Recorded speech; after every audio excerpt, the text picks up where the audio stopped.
نستعین وهو خیر المعین صلی اللہ علی سیدنا محمد وآلہ الطاہرین۔ اللہم صلی علی محمد وآل محمد۔ مقدمہ تفسیر قمی، اس کی تشریح آپ کی خدمت میں پیش کی جا رہی تھی۔ اس میں ہم نے جس حصے کو گزشتہ درس میں ملاحظہ کیا اور اس کا سلسلہ آج بھی جاری ہے، وہ ہے کہ ما ہوا محرف منہ۔ اس کلمے کے ذیل میں تحریف کی بحث کو ہم نے مطرح کیا اور اہل سنت کتب سے جو معتبر احادیث ہیں اس کو ذکر کیا گیا ہے۔ اہل سنت کی معتبر کتب میں جیسے بخاری میں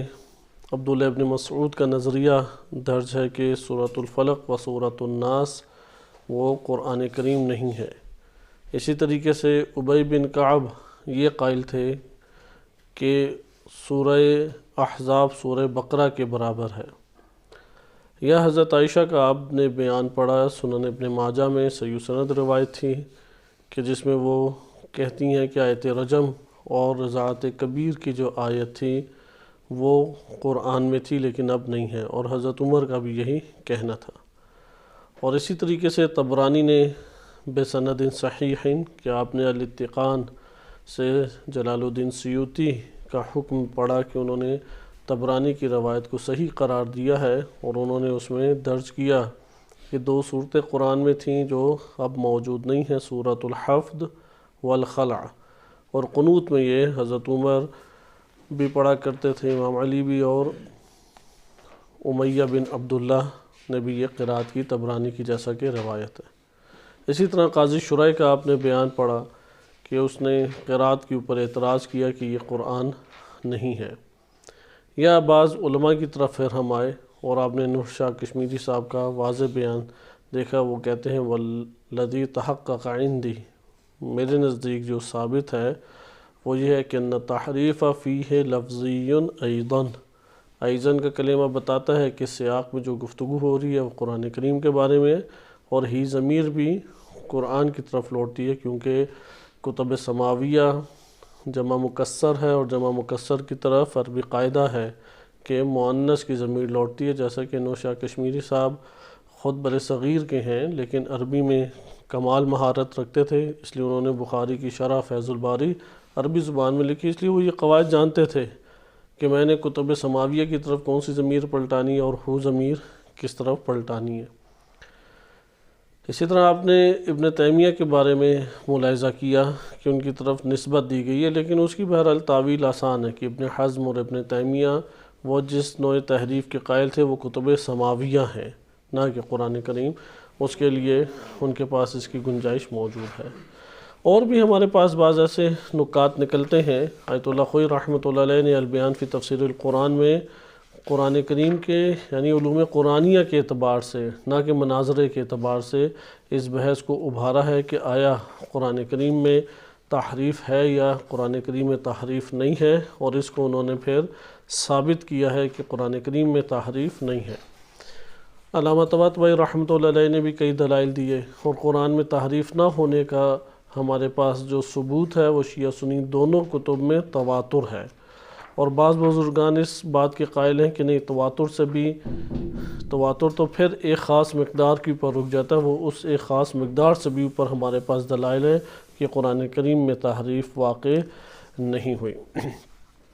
البتہ آیت اللہ خوئی نے بعض ایسے امور کی طرف اشارہ کیا ہے کہ ان کی نظر میں اس سے تحریف ایک نوع ثابت ہوتی ہے۔ ان میں سے ایک ہے قرآن کا جلانا، دوسرا ہے جمع قرآن کا واقعہ، وہ کہتے ہیں کہ اس سے تحریف ایک نوع لازم آتی ہے۔ تیسرا وہ اس بات کے قائل تھے کہ اہل سنت میں یہ نظریہ پایا جاتا ہے کہ قرآن دو طرح کا ہے۔ ایک قرآن وہ ہے کہ جس کا حکم بھی باقی ہے اور اس کی تلاوت بھی باقی ہے۔ یہ اہل سنت علماء کا نظریہ، کسی صحابی کا یا تابعی کا نظریہ نہیں رہا، یہ کس کا نظریہ ہے؟ اہل سنت علماء نے بعد میں استنباط کیا کہ ایک قرآن وہ ہے کہ جس کا حکم بھی باقی ہے اور تلاوت بھی باقی، یہ موجودہ قرآن ہمارے ہاتھ میں ہے۔ لیکن ایک قرآن وہ ہے کہ جس کا حکم تو باقی ہے لیکن تلاوت ہمارے پاس سے منسوخ ہو گئی۔ جیسا کہ وہ آیت رجم اسے قرار دیتے ہیں۔ تو آیت اللہ خوئی نے اس کو واضح طور پہ تحریف کے اوپر دلالت کرنا قرار دیا ہے اور کہا کہ نسخ تلاوت کا جو حکم ہے اکثر اہل سنت اس کے قائل ہیں، جبکہ ہمارے پاس نبی صلی اللہ علیہ وسلم اور اسی طریقے سے ائمہ اطہار علیہ السلام سے کوئی ایسا بیان وارد نہیں ہوا۔ لہذا ہمارے پاس یعنی کسی رسول صلی اللہ علیہ وسلم یا کسی صحابی سے یہ بات اہل سنت کتب میں وارد نہیں ہوئی کہ قرآن کا ایک حصہ اس طرح سے ہے کہ اس کا حکم باقی تلاوت ختم ہو گئی، ایسا نہیں ہے، بلکہ اس کے برعکس حضرت عمر کا آپ بیان صحیح بخاری سے پڑھ چکے ہیں، وہ کہتے تھے مجھے تو یہ ڈر ہے کہ زمانہ گزرا تو لوگ اسے پڑھنا ہی نہ ترک کر دیں، یعنی اسے نکال ہی نہ دیں۔ لہذا قرآن میں حضرت عمر کا یہ دعویٰ تھا کہ آیت رجم موجود ہے اور رجم کا حکم بھی وارد واضح طور پہ ہوا ہے۔ یا اسی طرح سے ایک سند موثق ثقہ سند کے ساتھ یعنی قابل اعتماد سند کے ساتھ طبرانی نے ایک روایت کو نقل کیا ہے اور حضرت عمر سے اس بات کو انہوں نے بیان کیا کہ القرآن الف الف و سبع و عشرون الف حرفاً، کہ قرآن کے مثلاً جو الفاظ تھے، الف کو الف سے ضرب دیں تو کتنے بنتے ہیں؟ ہزار کو ہزار سے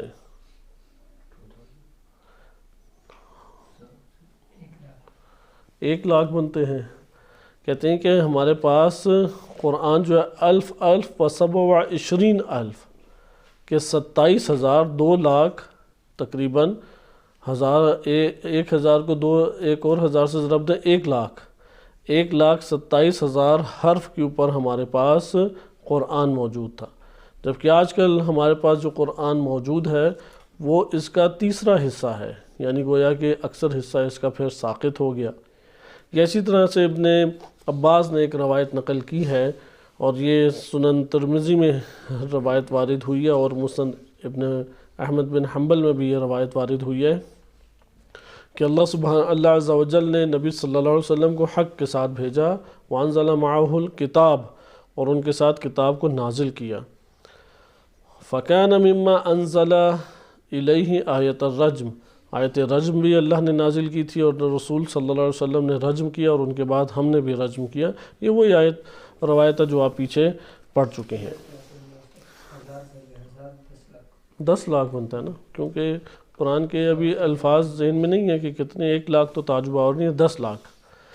10,27,000 حرف، 10,27,000 حرف کہ جبکہ ہمارے پاس ابھی جو موجودہ قرآن ہے اس کے کل حروف اس 10,27,000 کی نسبت تیسرا حصہ ہے تقریباً، تو اس کا یہ مطلب ہے کہ اکثر خرچ ہوگی۔ اور یہ بھی معتبر سند ہے، سند بھی یہ معتبر ہے۔ الاتقان میں سیوطی نے اس روایت کو ذکر بھی کیا اور طبرانی نے اسے نقل بھی کیا، حضرت عمر سے اسے نقل کیا۔ یا اسی طرح سے نافع نے ابن عمر سے نقل کیا، عبداللہ ابن عمر معروف صحابی ہیں، کہ لَيَقُولَنَّ أَحَدُكُمْ قَدْ أَخَذْتُ الْقُرْآنَ كُلَّهُ وَمَا يُدْرِيهِ مَا كُلَّهُ، کہ تم میں سے کوئی ایک بھی اگر یہ کہتے ہیں میں نے تمام کا تمام قرآن لے لیا ہے، تو اسے کیا پتہ تمام کا تمام قرآن کیا ہے۔ قَدْ ذَهَبَ مِنْهُ قُرْآنٌ كَثِيرٌ، اس قرآن سے تو بہت سارا حصہ چلا گیا ہے۔ اسے کیا کہنا چاہیے؟ وَلَكِنْ لِيَقُلْ، اسے چاہیے کہ وہ یہ کہے قَدْ أَخَذْتُ مِنْهُ مَا ظَهَرَ، جو میرے لیے ظاہر ہوا ہے، جو میرے لیے قرآن کے عنوان سے ثابت ہوا وہ میں نے لے لیا، وَإِلَّا کثیر حصہ ہے جو اس سے خرچ ہو گیا۔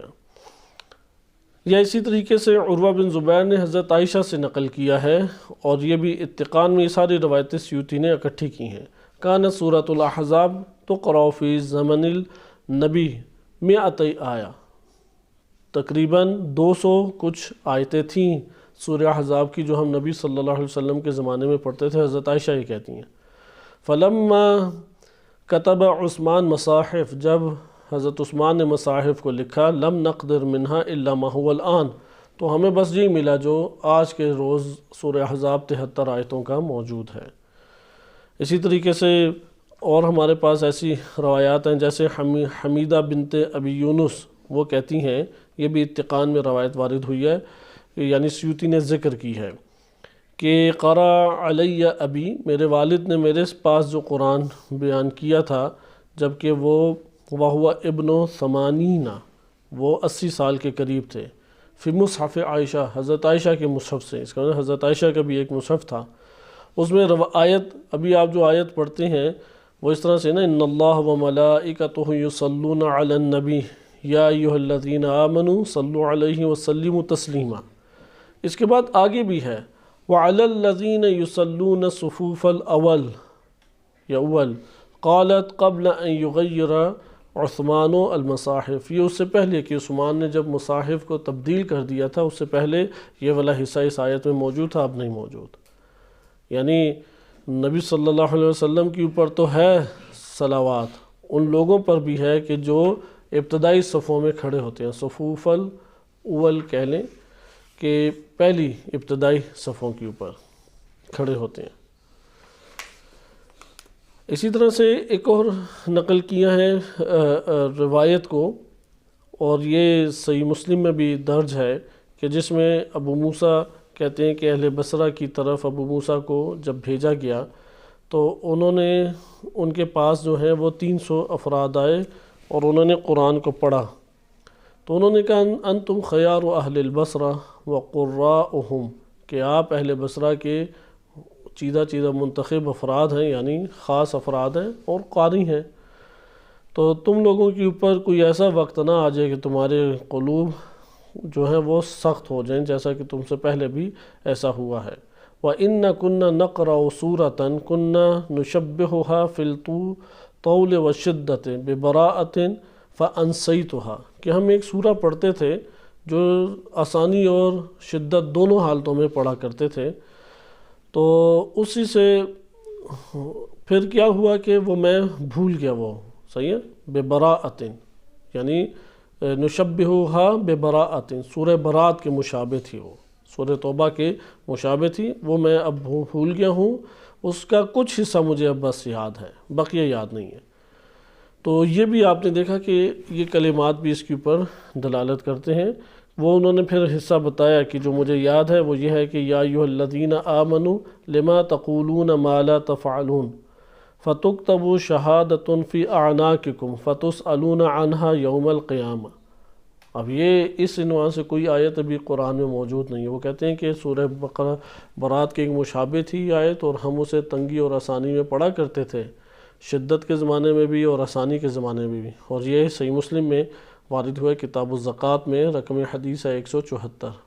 لیکن اب یہ موجود نہیں ہے۔ اس طرح اور متعدد ہمارے پاس ہیں روایات کے، ابھی ہم انہیں ترک کرتے ہیں، اور اگر کسی نے پڑھنا ہو تو البیان فی تفسیر القرآن اردو ترجمہ ہو چکی ہے یہ کتاب۔ البتہ پھر یہ عرض کیا جائے، یہ کوئی مناظرے کے اعتبار سے انہوں نے یہ ساری اہل سنت سے اکٹھی نہیں کی شواہد، بلکہ انہوں نے یہ اکٹھے کیے ہیں کہ اس موضوع کے اوپر بحث کریں، اور پھر اسے رد بھی کیا ہے۔ آئیں اب ہم شیعہ دنیا کی طرف آتے ہیں، لیکن اس سے پہلے اہل سنت کے جوابات پڑھ لیں، وہ کیا جواب دیتے ہیں۔ کیونکہ آپ یہ دیکھیں کہ صحابہ کرام میں جو اہل سنت کتب سے فہرست آتی ہے، اس میں امام علی علیہ السلام کی طرف نسبت دی ہے کہ امام علی علیہ السلام سورۃ الحفظ و خلع پڑھتے تھے، جیسا کہ حضرت عمر پڑھا کرتے تھے، یا امیہ بن عبداللہ نے بھی خراسان میں پڑھی۔ بس یہ ایک دلیل ہو گئی۔ دوسرا، یعنی صورتیں تھیں نکال لی گئیں، یہ کیا ثابت کر رہے ہیں؟ صورتیں تھیں نکال لی گئیں۔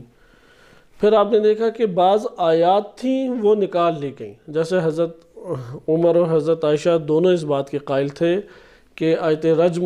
موجود ہے، اور حضرت عائشہ قائل تھے رضاعت کبیر کی بھی آیت ہے۔ نمبر 3، حضرت عبداللہ ابن مسعود قائل تھے کہ معوذتین سورۃ الفلق سورۃ الناس قرآن نہیں ہے، یہ بھی آپ نے ملاحظہ کیا۔ یہ اب آپ دیکھ رہے ہیں کہ آیتیں اکٹھی ہمارے پاس ہو رہی ہیں، یا قاضی شرح کا آپ نے بیان دیکھا، یا اسی طریقے سے آپ نے ابھی 3-4 حوالے جو پڑھے ہیں اس میں آپ نے ملاحظہ کیا کہ سورہ احزاب وہ تو 200 کچھ آیتیں تھیں، یا ابی بن کعب بھی اسی بات کے قائل تھے، وہ بھی صحابی ہیں، یا اسی طریقے سے بھی آپ نے ملاحظہ کیا کہ انہوں نے بیان کیا ابو موسیٰ اشعری نے کہ سورہ برات جتنی ایک سورہ تھی میں بھول گیا، اس کا کچھ حصہ یاد ہے۔ اب یہ ساری کی ساری اس طرح محسوس ہوئی ہے، نقصان پہ دلالت کرتی ہیں یا زیادتی پہ دلالت کرتی ہیں؟ یہ ساری کی ساری نقصان، یعنی قرآن سے نقص کر دیا گیا، نکال لیا گیا، چند صورتیں ہیں، کچھ آیتیں ہیں۔ اور جو عبداللہ ابن مسعود کا نظریہ ہے وہ بھی کس کے اوپر دلالت کرتا ہے کہ جن لوگوں نے سورۃ الفلق اور سورۃ الناس کو شامل کیا یہ زیادتی کی ہے انہوں نے، یعنی زیادہ کیا ہے قرآن میں، وَإِلَّا قرآن میں یہ دونوں نہیں تھیں۔ اس کے جوابات جو دیے ہیں ان میں سے میں ایک آپ کی خدمت میں مختصر سا اس کو پڑھتا ہوں، اور پھر شیعہ نقطہ نظر سے بھی ہم جواب کو ملاحظہ کرتے ہیں۔ پہلا تو انہوں نے بعض نے جواب دیا ہے کہ ابن حزم کا یہ کہنا تھا کہ یہ جو روایتیں ہیں، بالخصوص یہ روایات جو سنن ابن ماجہ میں نقل کی گئی ہیں، اور اسی طرح سے مسند احمد بن حنبل میں ہے، ابن حبان نے اپنے صحیح میں نقل کیا، مستدرک میں حاکم نے نقل کیا، بہقی نے سنن میں، تو اس روایت کے بارے میں وہ کہتے ہیں، یا یہ کہ سورہ احزاب وہ 73 نہیں 200 کچھ تھی، سورہ بقرہ کے برابر تھی، یا یہ کہ آیت رجم کے بارے میں، ان دو کا جواب دیتے ہوئے ابن حزم کہتے ہیں ہاذا اسناد صحیح، یہ بلا شک و شبہ سندیں ٹھیک ہیں، اور ابن کثیر نے بھی نے سند کے اعتبار سے ٹھیک کہا ہے۔ لیکن جب ہم جواب کی طرف آتے ہیں تو جواب میں انہوں نے اس طریقے سے ذکر کیا ہے کہ اس کے مختلف جوابات ہیں۔ پہلا جواب کیا ہے کہ قرآن میں نسخ واقع ہوا ہے، یعنی 3 طرح کا نسخ ہے، ناسخ و منسوخ قرآن میں ہے۔ ناسخ و منسوخ کے بارے میں اہل سنت ایک نظریہ رکھتے ہیں اور اس کو ناسخ و منسوخ کے باب سے حل کرتے ہیں، کیونکہ بالآخر ہم نے یہ دیکھنا کہ اہل سنت علماء اور عوام کس کی قائل ہیں۔ میں نے پہلے بھی عرض کیا تھا کہ آپ اگر ایک فہرست بنائیں 8-10 افراد کا اگر نام لے کے آتے ہیں تو 8-10 افراد کی وجہ سے پوری کی پوری امت اور صحابہ کے اوپر آپ ایک حکم نہیں لگا سکتے، وہ 8-10 افراد کا نادر نظریہ شمار ہوگا، لیکن اس کو علماء نے آ کے حل کیا۔ اب ہم یہ دیکھیں کہ علماء اہل سنت اس کو حل کیسے کرتے ہیں۔ اسی طرح مکتب اہل بیت علیہ السلام انہوں نے ان روایات کو حل کیا۔ اب آپ دیکھ رہے ہیں کہ ہمارے پاس 10 سے اوپر شواہد یا کوئی 20 کے قریب شواہد بن جاتے ہیں، اور اگر ان بحثوں کو لے آئیں قرات سب، کیونکہ 2 چیزیں آئی ہیں، ایک ہے کہ قرآن 7 حرفوں میں نازل ہوا اور ایک ہے 7 قراتیں وارد ہوئی ہیں۔ بعض نے 7 حرف اور 7 قراتوں کو ایک ہی لیا، لیکن حقیقت میں جدا ہے۔ اہل بیت علیہ السلام کی جو صحیح سند روایات ہیں اس کے مطابق 1 حرف پہ قرآن نازل ہوا اور ایک ہی قرات ہے، اس لیے آیت اللہ خوئی اس بات کے قائل تھے 7 قراتوں کا نظریہ یہ تحریف پہ دلالت کرتا ہے۔ اسی طرح 7 مختلف حروف میں قرآن کا نازل ہونا تحریف پہ دلالت کرتا ہے، لیکن یہ تحقیقی امور ہیں، ہم ان 2-3 بحثوں میں نہیں پڑھتے، کیونکہ یہ جس طرح اہل سنت میں اختلافی ہیں، شیعوں میں بھی اختلافی سے مراد ہے کہ وہ تواتر کے علاوہ حل نہیں ہوتے۔ آیت اللہ خوئی نے یہ ثابت کیا کہ تواتر 7 قراتوں کا بنتا ہی نہیں ہے، وہ پھر ایک شواہد اپنے طور پہ لے کے آتا ہے۔ بہرحال ہم ابھی اس مقام پہ یہ دیکھیں کہ اہل سنت علماء ان روایات کا کیا جواب دیتے ہیں۔ انہوں نے اس طریقے سے اس کا جواب دیا ہے کہ نسخ 3 طرح کا ہے۔ ایک ہے نسخ التلاوہ والحکم معا، کہ تلاوت بھی منسوخ ہوگی اور حکم بھی منسوخ ہو گیا۔ دوسرا ہے کہ نسخ الحکم دون التلاوہ، حکم باقی رہا لیکن تلاوت اس کی ختم ہو گئی۔ اور تیسرا ہے نسخ التلاوہ دون الحکم، تلاوت باقی ہے لیکن حکم باقی نہیں ہے۔ بس کتنے ہمارے پاس ہو گئے؟ تلاوت اور حکم تینوں منسوخ، یعنی تینوں ہی زائل ہو گئے، قرآن کے طور پہ تھے لیکن پھر ناسخ ہو گئے، یعنی ختم کر دیے نبی صلی اللہ علیہ وسلم نے خود ہی۔ دوسرا یہ ہے کہ حکم کو منسوخ کر دیا لیکن جو اس کی تلاوت ہے وہ باقی ہے۔ حکم کیا ہے؟ یعنی موجودہ قرآن میں تلاوت کرتے ہیں لیکن اس کے حکم کے اوپر عمل نہیں کریں گے۔ یہ موضوع اختلافی ہے علماء میں کہ آیا ناسخ منسوخ کون کون سی آیات ہیں، لیکن ناسخ منسوخ کا ایک معنی بلا شک و شبہ یہ موجود ہے۔ تیسرا انہوں نے کہا کہ نسخ التلاوہ، تلاوہ ختم ہوگی دون الحکم، یعنی اب تلاوت نہیں کی جاتی، اب قرآن کا موجودہ جو قرآن پڑھا جاتا ہے اس میں نہیں ہے لیکن اس کا حکم باقی، جیسے آیت رجم۔ پھر آگے ذکر کرتے ہیں کہ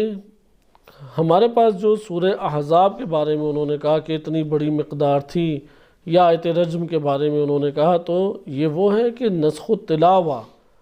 کہ جس کی تلاوت ختم ہوگی لیکن ان کے احکام باقی ہیں۔ مثلا آیت رجم قرآن تھا لیکن نبی صلی اللہ علیہ وسلم نے اس کو قرآن سے ہٹا دیا اور تلاوت اس کی باقی نہیں ہے لیکن وہ حکم اپنی جگہ پر باقی ہے۔ درست ہے، یہ ایک انہوں نے تعویل اسے کی ہے۔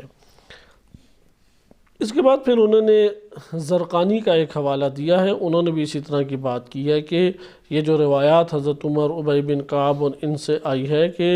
بلا شک و شبہ یہ روایات صحیح سند ہیں، ہم ان کی صحت کے پر اعتراض نہیں کرتے،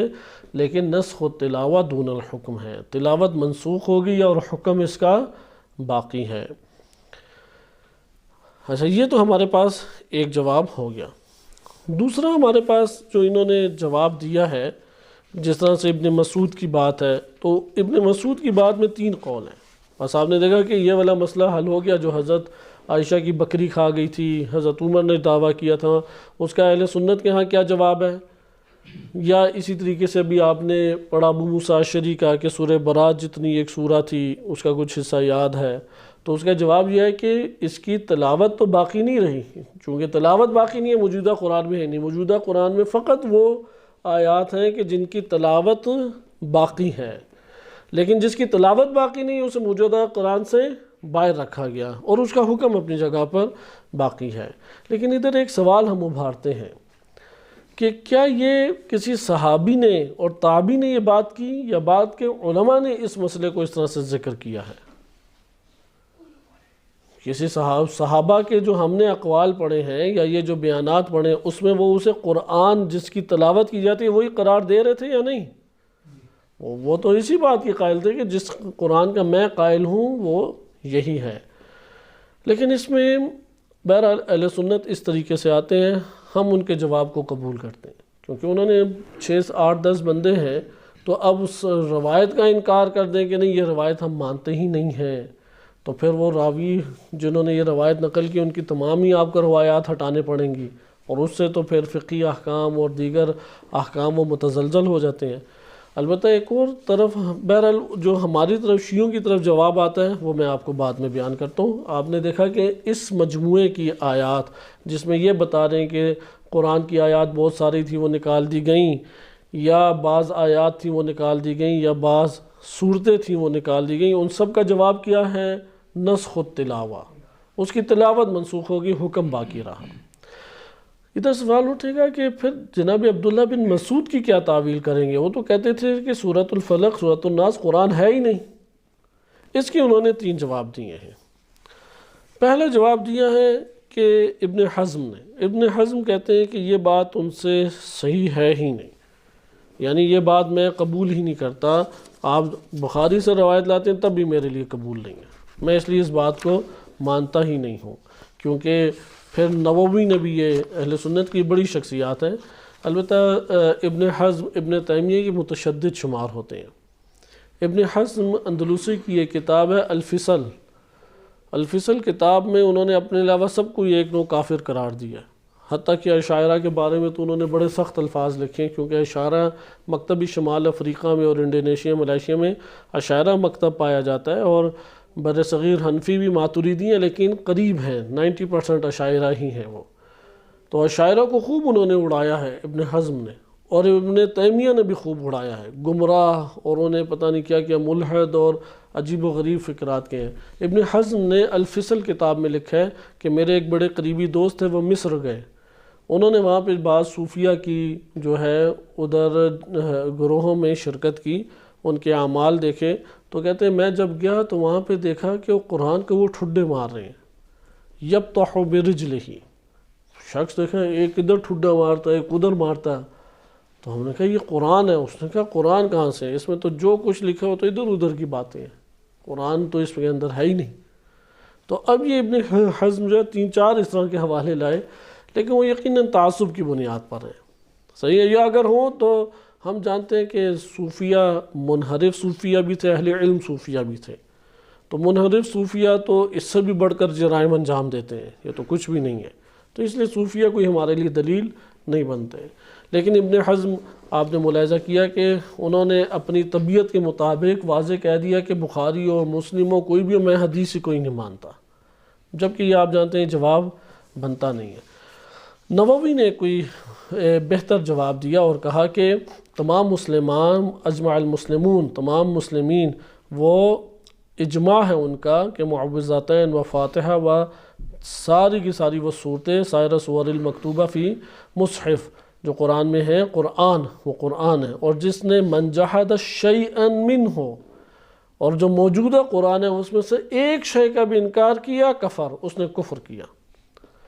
اور جو وما نقل عن ابن مسعود فی الفاتحہ والمعوذتین باطل لیس بصحیح عنہ، یہاں پہ ابن نووی نے بھی کہا کہ جو ابن مسعود سے نقل ہوا ہے میں اسے مانتا ہی نہیں، وہ اس بات کے قائل ہی نہیں تھے۔ یہ بھی ایک طرح وہ ابن حزم والا جواب ہو گیا، لیکن آغاز کی بات انہوں نے صحیح کی، جو میں نے عرض کیا کہ نووی نے یہ بات درست کی کہ اتفاق ہے مسلمانوں کا، لیکن یہ بات کہ جو اس سے انکار کرے وہ کافر ہے، کافر کا حکم لگانا سخت ہے۔ جیسا کہ ابن تیمیہ کا آپ قول پڑھ چکے ہیں، انہوں نے کہا اگر خطا ہوتی ہے تو مسلمانوں کا اجماع ہے کہ عدم تکفیر، ان کی تکفیر نہیں کی جائے گی۔ لیکن ابن مسعود کے بارے میں بس پہلا جواب کیا دیتے ہیں وہ کہ ابن مسعود سے ایسی کوئی چیز وارد نہیں ہوئی، یہ بخاری مسلم اور مسند اور جتنی حدیثیں ہیں ان کا کوئی اعتبار نہیں ہے۔ دوسرا جواب یہ ہے کہ انما انکرا اثباتہما فی المصحف،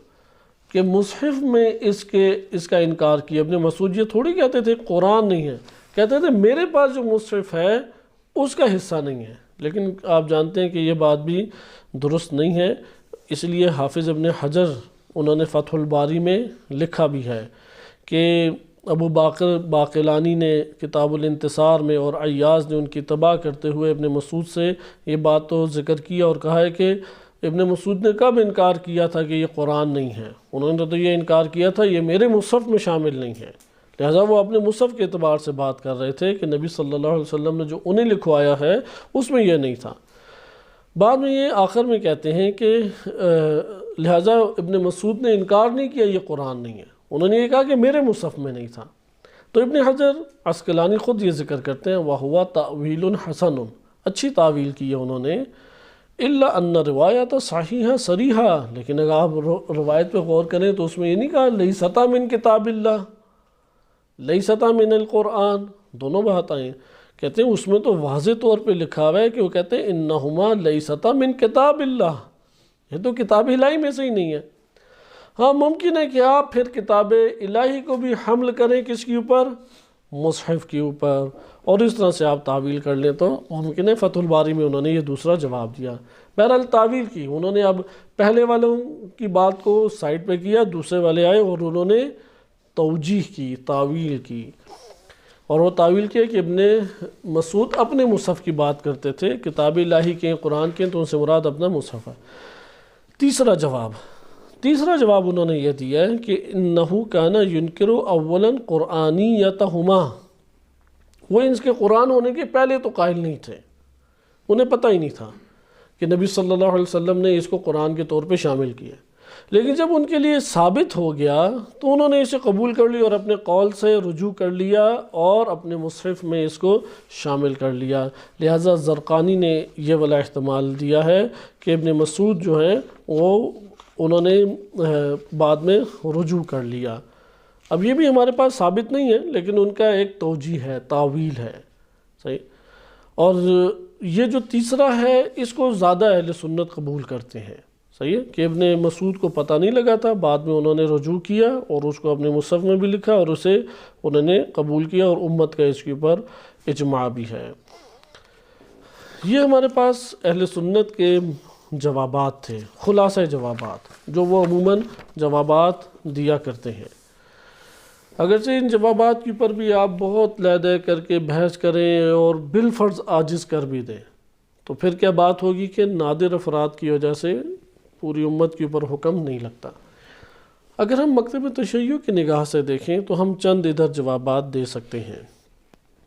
پہلی چیز یہ ہے کہ ان میں سے کسی کی بھی بات ہمارے لیے حجیت نہیں رکھتی۔ اہل سنت بھی قائل ہیں کہ صحابی کا قول حجیت نہیں رکھتا۔ ہاں اہل سنت نے چونکہ کفر کا فتویٰ اس کے اوپر دیا ہوا ہے بہت ساروں نے، اس کفر کی وجہ سے وہ پھر اب جان بچاتے ہیں کہ پھر یہ صحابہ اور تابعین کیا ہو جائیں گے، کافر قرار پائیں گے، کیونکہ انہوں نے بالآخر بعض ایسے علماء گزرے ہیں کہ جو انہی روایات کی وجہ سے اس طرف میلان رکھتے تھے کہ تحریف ہوئی ہے، اگرچہ اکا دکا ہی ہے، شیعہ سنی دونوں میں اکا دکا ایسی شخصیات گزری ہیں، تو وہ ان کو تو کافر قرار دینے میں بڑے جرت مند ہیں۔ لیکن اب کیسے حضرت عمر، حضرت عائشہ، حضرت ابو موسیٰ اشعری، ابی بن کعب، حضرت عبداللہ بن مسعود انہیں کیسے کافر قرار دے سکیں؟ لہٰذا پہلی بات ہے ان کی ہمارے پاس حجیت ثابت نہیں ہے۔ دوسری چیز، یہ جو روایات جن شخصیات سے آئی ہیں یہ بنو امیہ کے دور کی شخصیات ہیں، اور بنو امیہ کے دور میں ان کی سندوں کو بنایا گیا ہے، اور مکتب اہل بیت علیہ السلام کی نظر میں یہ سندیں ثابت نہیں ہیں۔ اس لیے مکتب اہل بیت میں جو روایات آئی ہیں اس کے مطابق فقط اور فقط عبداللہ ابن مسعود والی بات درست ہے، انہوں نے اپنے اجتہاد اور رائے سے اس کے اوپر عمل کیا۔ خصوصاً حضرت عائشہ کی طرف تو بہت ساری تہمتوں کو باندھا گیا ہے، جیسے پہلے بھی عرض کیا کہ چونکہ وہ بنو امیہ کی شدید مخالف آخری عمر میں ہو گئیں، تو بنو امیہ نے بھی پھر ان کے ساتھ ظلم و زیادتی اس اعتبار سے کی، کیونکہ کہہ کچھ نہیں سکتے تھے۔ ایک ان کا تقدس ام المومنین ہونے کے ناطے امت کے اندر موجود تھا اس وقت، جیسا کہ آج بھی موجود ہے، لہٰذا انہوں نے پھر اس طریقے سے خود سے باتیں گھڑیں اور پھر ان کی طرف نسبت دیں، اور واقعی انسان آج بھی انہیں پڑھتا ہے تو دنگ رہ جاتا ہے۔ اور اب یہ باتیں کنہوں نے کی ہیں؟ جو بنو امیہ کے سرکاری مفتیان تھے۔ سرکاری مفتی آج بھی پاکستان میں موجود ہیں، جیسے رویت ہلال کمیٹی کے چیئرمین ہیں، اس طرح اس دور میں بھی چیئرمین حضرات تھے۔ اب وہ عوام میں تو معتبر ہی ہوتے ہیں، لیکن اس طرح سے بہت ساری حدیثیں جو ہیں وہ وجود میں لائی گئی ہیں۔ نمبر 3، اگر ہم ان باتوں کو درست بھی سمجھ لیں تو یہ اجماع امت کے مخالف نہیں بنتا، کیونکہ اس طرح کے اکا دکا اختلافی اقوال تو ہر شے میں آپ کو تقریباً مل جاتے ہیں، لہٰذا اس لیے یہ کوئی ہمارے لیے با اثر چیز نہیں رہتی۔ اچھا، سوال یہ پیدا ہوتا ہے کہ مکتب اہل بیت علیہ السلام میں اس حوالے سے کیا ہے؟ تو جتنی مقدار اہل سنت کتب میں وارد ہوئی ہے تحریف لفظی کے اعتبار سے، اسی طرح کی چیزیں ہم شیعہ کتب میں بھی وارد ہوئی ہیں۔ ایسا نہیں ہے کہ شیعہ کتب میں اس طرح کی کوئی چیز وارد نہیں ہوئی، لیکن اگر آپ نے ضعیف حدیثوں کو جوڑنا ہے تو اہل سنت میں بھی ضعیف حدیثوں کا ایک انبار لگ جائے گا۔ اسی طریقے سے مکتبہ تشیع میں آ کے آپ نے اگر اہل بیت علیہ السلام کے پیرو جو علماء ہیں ان کی کتابوں سے آپ نے ضعیف حدیثیں اکٹھی کرنی ہیں تو کئی سو حدیثیں بن جائیں گی، اگر آپ نے زبردستی توڑ موڑ کے لے کے آنا ہی ہے۔ لیکن اگر آپ نے قواعد رجال اور حدیث کو مد نظر رکھتے ہوئے کرنا ہے تو 9 سے اوپر حدیثیں نہیں ہیں، 9 سے 10 حدیثیں ہیں۔ جیسا کہ میں آپ کے سامنے شیخ آصف محسنی رحمۃ اللہ علیہ کی ان کی وفات پچھلے 1-2 سال پہلے ہی ہوئی ہے، انہوں نے کتاب معجم الاحادیث المعتبرہ لکھی، اور اس میں انہوں نے جلد ثانی میں اس چیپٹر کو قائم کیا، اور اس موضوع کی جو حدیثیں انہوں نے جمع کی ہیں وہ کل کی کل حدیثیں ہیں 6، وہ کل 6 حدیثیں ہیں۔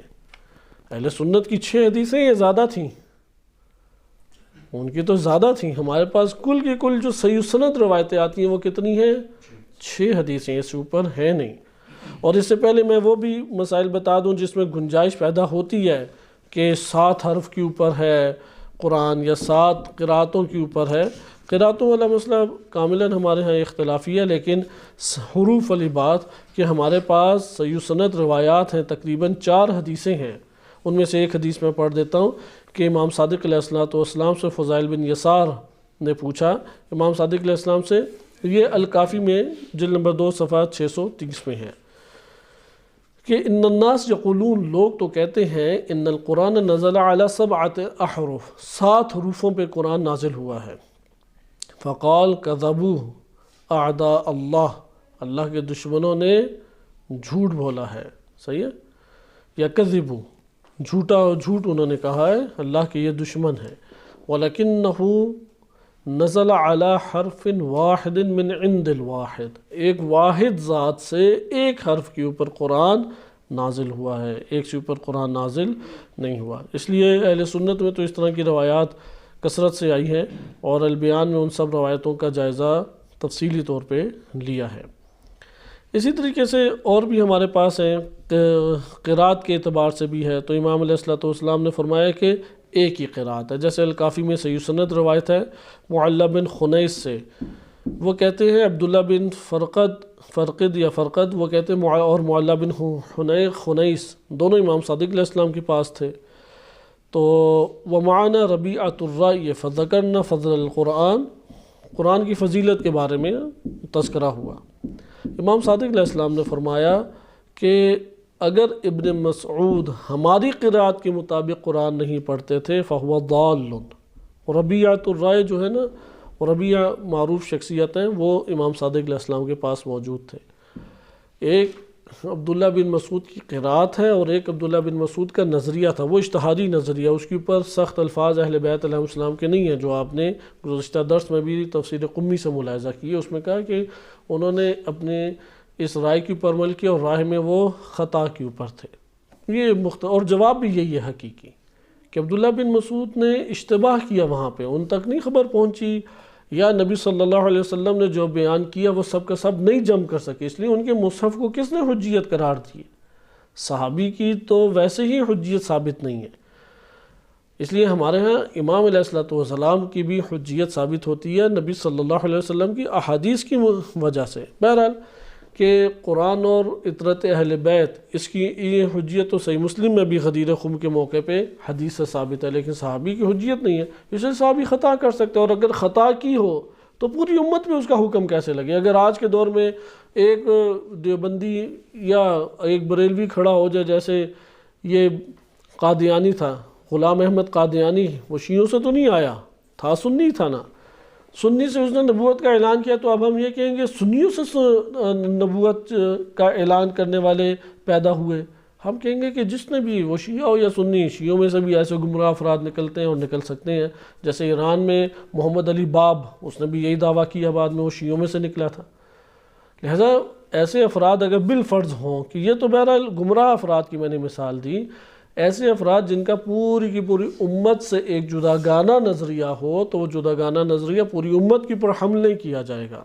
لہذا ائمہ اطہار علیہ السلام کے فرمان کے مطابق ابن مسعود وہ اپنی جلالت کے باوجود خطا کر سکتے ہیں، اہل سنت بھی قائل ہے، اور انہوں نے خطا پر مبنی ایک نظریہ اختیار کیا. ان تک مصحف میں ان کے سب وہ چیزیں نہیں پہنچی جو نبی صلی اللہ علیہ وسلم نے بعنوان قرآن لکھوائی تھیں. لیکن قرأت کا مسئلہ حساس بعض روایات میں نظر آتا ہے، اس لیے ادھر ذکر کیا امام صادق علیہ السلام نے کہ ابن مسعود کی قرأت اگر تم جیسا کہہ رہے ہو ویسا ہی تھا، کیونکہ ایسا نہیں تھا. ابن مسعود یہ وہ ہمارے ولی قرأت کرتے تھے، لیکن اگر تم کہہ رہے ہو کہ ایسی قرأت کرتے تھے فَهُوَ ضَالٌ، پھر وہ اس مسئلے میں گمراہ ہیں. تو ربیعہ کو بڑا تعجب ہوا، اس نے کہا ضَالٌ، تو امام نے فرمایا نعم ضَالٌ. پھر امام صادق علیہ السلام فرماتے ہیں اما نحن فنقرأ علی قراءت ابی، ہم اپنے آبا یعنی امام باقر علیہ السلام، امام سجاد، امام حسین، امام علی علیہ السلام، ان کے قرأت کے اوپر قرأت کرتے ہیں. اور امام علی علیہ السلام کی تعلیم یافتہ قرأت اس وقت دنیا میں رائج ہے. یہ جو دنیا میں آپ دیکھتے ہیں یہ قرأت اہل بیت علیہ السلام ہی ہے. میں تیزی سے چند آپ کے پاس حدیثیں پڑھتا ہوں. ویسے حدیثوں کی نوعیتیں ہمارے پاس کافی زیادہ آ جاتی ہیں، لیکن بعض ایسی حدیثیں ہیں ان حدیثوں سے اس طرح شائبہ ہوتا ہے کہ تحریف قرآن میں آئی. جیسے اہل سنت کتب میں آپ یہ شاید آج تیسرا درس ہے کہ آپ تفصیلی طور پہ دیکھ چکے. ہمارے پاس وقت کی گنجائش نہیں تھی اور بقیہ ہم نے پھر پڑھے بھی نہیں حوالے، اور پھر ضعیف حدیثیں اکٹھی کریں، ممکن ہے آپ 8-10 درس بنا لیں، اس کا کوئی نتیجہ نہیں نکلتا. الکافی میں ایک روایت وارد ہوئی ہے کہ امام صادق علیہ السلام کے سامنے صحیح سند روایت ہے، اس نے قرأت کی، اور قرأت جو ہے انا استمع حروفا من القرآن لیس علی ما یقرأها الناس. تو اس میں سے سالم بن سلمہ کہتے ہیں کہ بعض ایسی اس نے حروف پڑھے کہ لوگ تو اس کے مطابق حروف نہیں پڑھتے. تو امام صادق علیہ السلام نے فرمایا کہ کف عن هذه القراء اقرأ كما يقرأ الناس، یہ ترک کر دو یہ جو ہے اس شخص نے پڑھی، جس طرح لوگ پڑھتے ہیں اسی طرح پڑھو، یہاں تک کہ قائم قیام فرمائیں گے. فَإِذَا قَامَ الْقَائِمُ قَرَأَ كِتَابَ اللَّهِ عَلَى حَدِّهِ، تو اپنی حد کے مطابق، تمام حدود و قیود کے مطابق وہ قرآن کریم کی تلاوت یا قرأت کریں گے. وَأَخْرَجَ الْمُصْحِفَ الَّذِي كَتَبَهُ عَلِيٌّ، اور امام علی علیہ السلام نے جو مصحف لکھا تھا، کیونکہ کئی صحابہ کے مصحف تھے، مصحف عائشہ، مصحف ابن مسعود اور اس طرح دیگر مصحف، امام علی علیہ السلام نے بھی پیش کیا تو ان کا رد کر دیا گیا. تو وہ مصحف تھا کہ اخرجہ علی الی الناس، کہ لوگوں کے سامنے امام نے نکالا تھا، حین فرغ منہ وکتبہ، کہ جب پورا اسے مکمل تکمیل دے دیا. فقال لهم، اور یہ فرمایا تھا امام علی علیہ السلام نے، ھذا کتاب اللہ کما انزلہ علی محمد صلی اللہ علیہ وآلہ وقد جمعتہ من اللحوین، اور میں نے اس کو لوحوں سے، یہ لاحوین ہے کہ لوحوں سے اسے اکٹھا، لوح ہوتی تھی نا تختیاں بڑی بڑی، کہتے ہیں وہ سب تختیاں اور جگہوں سے میں نے اکٹھا کر کے اسے جمع کیا ہے، اور یہ بالکل اسی طرح جیسا نبی صلی اللہ علیہ وسلم پر اللہ نے نازل کیا۔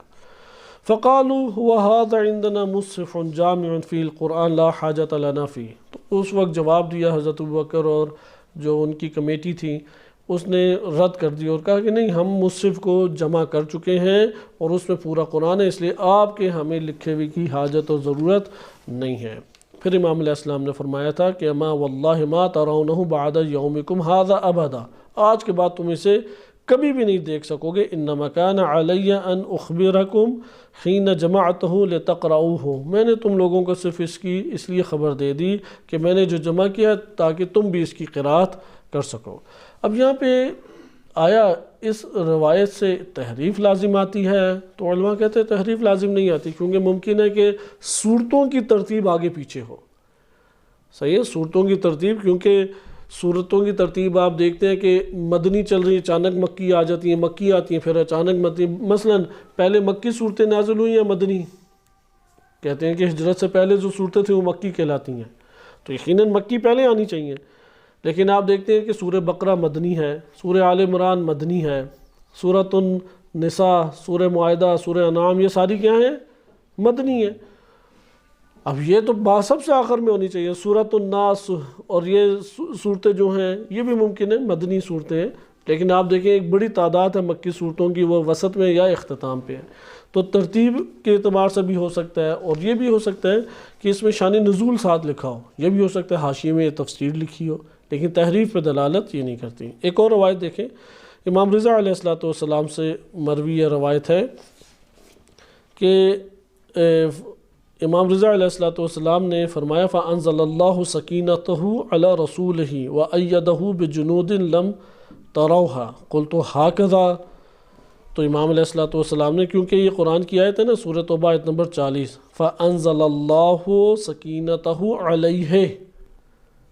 ابھی قرآن میں کیا پڑھتے ہیں؟ فَأَنزَلَ اللَّهُ سَكِينَتَهُ عَلَيْهِ۔ امام رضا علیہ السلام سے جو روایت منقول ہے الکافی میں،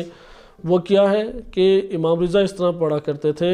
اس روایت کے مطابق، فَأَنزَلَ اللَّهُ سَكِينَتَهُ عَلَى رَسُولِهِ، نہ کہ علیہ، تو ادھر راوی نے تعجب کیا، تو امام نے فرمایا هَكَذَا نَقْرُهَا وَهَكَذَا تَنزِيلُهَا، اسی طرح وہ نازل ہوئی۔ ہاں یہاں پہ ہم کہہ سکتے ہیں کہ رسول علی رسول ہی ہٹا کے صرف ہی رکھ دیا ہے، ادھر لفظ نکالنے کا ہم ایک شائبہ ادھر پیدا ہوتا ہے، اور روایت بھی صحیح سند ہے۔ اسی طرح تفسیر قمی میں روایت ہے کہ آپ جانتے ہیں نا کہ سورہ حمد تھی کہ جس میں ہے غیر المغضوب علیہم ولا الضالین، تو امام صادق علیہ السلام سے روایت ہے کہ یہ تھا غیر المغضوب علیہم وغیر الضالین، نہ کہ ولا الضالین، غیر الضالین تھا۔ اور پھر فرمایا کہ المغضوب علیہم سے مراد ہے النصاب، والضالین سے مراد ہے یہود و نصارہ۔ اب یہاں پہ بھی آپ دیکھتے ہیں کہ غیر کا کلمہ اضافی کلمہ ہے جو کہ نکال دیا گیا گویا کہ۔ اسی طریقے سے ایک اور روایت بھی ہے، لیکن اس کا جواب بعض نے دیا کہ تفسیر قمی کی جو روایات ہیں اس کو آپ سند کے اعتبار سے صحیح ثابت نہیں کر سکتے، متن کو کسی اور طریقے سے قرائن لا کے کریں، کیونکہ تفسیر قمی کا وہ نسخہ تو ہم تک پہنچا ہی نہیں جو علی بن ابراہیم قمی رحمۃ اللہ علیہ نے لکھا، وہ نسخہ تو نہیں پہنچا، یہ تو معروف نسخہ ہے، لہٰذا ادھر سے پھر آپ سندیں لا کے بحث نہیں کر سکتے، اور یہ آغا محسنین نے تبصرہ بھی کیا ہے، لیکن بالفرض ہم اسے صحیح مان لیتے ہیں، صحیح سند ہے۔ ویسے اس کتاب کی حد تک سند صحیح ہے، لیکن کتاب ہم تک نہیں پہنچی۔ یہ دو ہمارے پاس روایتیں بنتی ہیں، ایک ہے روضۃ الکافی میں کہ اس میں بھی روایت وارد ہوئی ہے، اس روایت میں بھی اسی طریقے سے اضافے کا تذکرہ ہے کہ امیر المومنین علیہ السلام کے پاس ایک شخص نے اس قرآن کی آیت کو پڑھا کہ فَإِنَّهُمْ لَا يَكْذِبُونَكَ وَلَكِنِّ الظَّالِمِينَ لَا يُكَذِّبُونَكَ وَلَكِنَّ الظَّالِمِينَ بِآيَاتِ اللَّهِ يَجْحَدُونَ، تو امام علیہ الصلوۃ والسلام نے فرمایا کہ لقد کذبوہ واللہ لقد کذبوہ اشد التکذیب ولکنہا مخففتاً، یہ تشدید اس میں نہیں تھی، ولا یکذبونک نہیں تھا، ولا یکذبونک تھا، لا یأتون بباطل یکذبون بہ حقک، اس طریقے سے یہ اس میں تذکرہ وارد ہوا ہے۔ بہرحال آپ نے ادھر دیکھا کہ یہاں پہ بعض کلمات کے گرنے کے اوپر اشارہ، اسی طریقے سے ہماری ضعیف روایتوں میں آیا ہے، جس طرح سے آپ نے دیکھا کہ 10,27,000 حروف کا، اس طرح وہ حروف کی تعداد والی کثیر حروف کی تعداد امام صادق سے بھی ایک روایت میں وارد ہوئی ہے۔ اسی طرح بعض روایات میں اس طرح سے تذکرہ آیا ہے کہ اہل بیت علیہ السلام کے نام تھے نکال دیے گئے، یا بعض اس طرح کی اور دیگر چیزیں ہیں کہ وہ تفصیلی ہمارے پاس احادیث بن جاتی ہیں۔ ان کے جوابات انشاءاللہ بقیہ کل پڑھیں گے، اور کل اگلے درس میں ہم انشاءاللہ بعض اور شواہد پڑھیں گے کہ اس میں تو ہمارے پاس بہت واضح مقدار میں نہیں آ رہی۔ نعمت اللہ جزائری صاحب نے 2 صورتوں کے بارے میں کہا قرآن میں تھی، نکال دی گئی، جیسا ادھر اہل سنت میں صحیح سنت روایت میں سورۃ الحفظ اور سورۃ الخلع، تو نعمت اللہ جزائری کہتے تھے سورۃ الولایہ، اور ممکن ہے کہ ایک اور کوئی اور سورہ تبرہ کے نام سے ہو۔ بہرحال سورۃ الولایہ ابھی تک ذہن میں ہے کہ وہ اس کے قائل تھے کہ اس میں 12 ائمہ کے نام تھے، وہ پھر نکال دیے گئے۔ تو اس میں بھی ہم انشاءاللہ تعالی مکتب تشیع نے پھر کیا جوابات دیے ان روایتوں کے جو ان کی کتب میں آئے، اہل سنت کتب میں جو آئے وہ تو آپ نے جوابات پڑھ لیے،